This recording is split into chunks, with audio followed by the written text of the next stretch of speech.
As we near the dog days of summer, we have entered the NFL sports abyss. Now, regardless of whether you think Kwesi Adofo-Mensah has done a good, very good, or below average job, he's got 3 moves left that if he makes any of these, he can take a B+ to a solid A- and maybe even an A. Spoiler alert, this has nothing to do with the release or trade of Dalvin Cook or the possible extensions of one TJ Hawkinson or Justin Jefferson.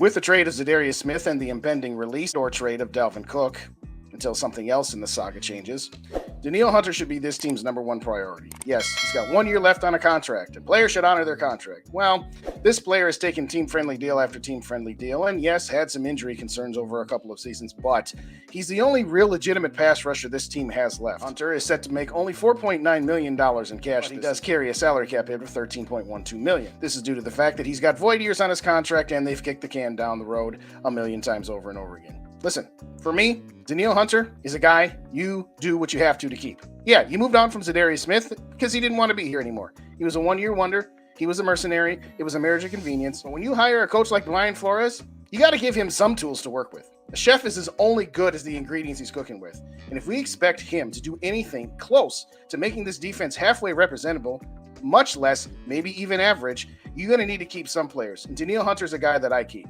Give him a 2-year extension. You don't have to fully guarantee the whole thing. Maybe put a lot of incentives in there with games played or sacks, whatever the case may be. But Danielle Hunter, now that you have money, absolutely needs to be a guy that they rework his contract to not just make him happy, but keep him here for the next couple of seasons.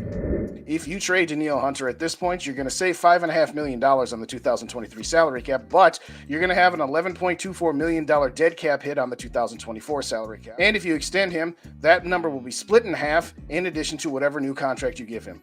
Listen, I'm always one that says get rid of a player 1 year too early versus 1 year too late. But in this instance, I believe Danielle Hunter has, if not 3 good years left in him. So this is not a case where you're getting rid of a guy before he falls off the cliff. Now, maybe I'm wrong. Maybe Danielle Hunter is cooked. But I'd like to see him in the Brian Flores defense. And I'd like to see him get rewarded for all the team-friendly contracts that he's taken. Because at this point, to me, Danielle Hunter deserves the bag. The next player I believe the Vikings should be very interested in is Dalton Reisner. Former second-round pick. Very good at pass blocking. This guy is a definitive upgrade over both of the guards that we have on roster right now. Yes, I know one was a rookie last year and he has the room to improve. But the simple fact is this probably will be Ezra Cleveland's final year with the Minnesota Vikings, who was drafted as a tackle out of college to play a guard. Apparently, Rick Spielman and Mike Zimmer just didn't know how to draft guards or sign them in free agency because how many tackles did we move to guard? Yes, Ezra Cleveland was a definite upgrade over Drew Samia and Dakota Dozier, but let's set our standards a little bit higher than that, can we please? I don't think it's going to take much to sign you to a 1 or 2 year prove-it deal, and now that we have available funds to do that, I don't see why we wouldn't add an upgrade to the much-needed portion of our offensive line. Last but not least, I do believe the Vikings should be doing everything they can to get one more veteran cornerback into this rotation. While there isn't much left off of the scrap heap, MarcusPeters does provide something that I believe the Vikings can utilize. Right now, the Vikings secondary consists of Harrison Smith, Byron Murphy, and a whole lot of question marks. Peters has question marks too, but I think he'll be ready at the start of the season. I'd rather him be the #2 quarterback opposite Byron Murphy. Got a Caleb Evans, 3 concussions, Andrew Booth Jr., a litany of injuries, and oh yeah, Lewis Cine as well.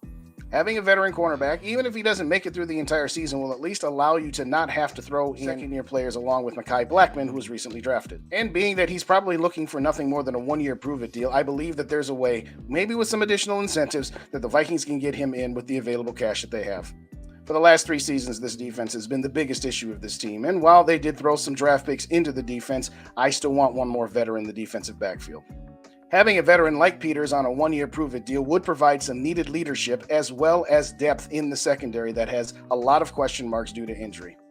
Leonard Floyd would have been honorable mention on this list, but for me, I'd rather keep the defensive line as strong as humanly possible as well as add depth in the secondary. I'll say again, I want Brian Flores to have as many weapons as possible because you are asking a guy to take the pretty much dead last defense in this league and get him to respectability and dare I say average.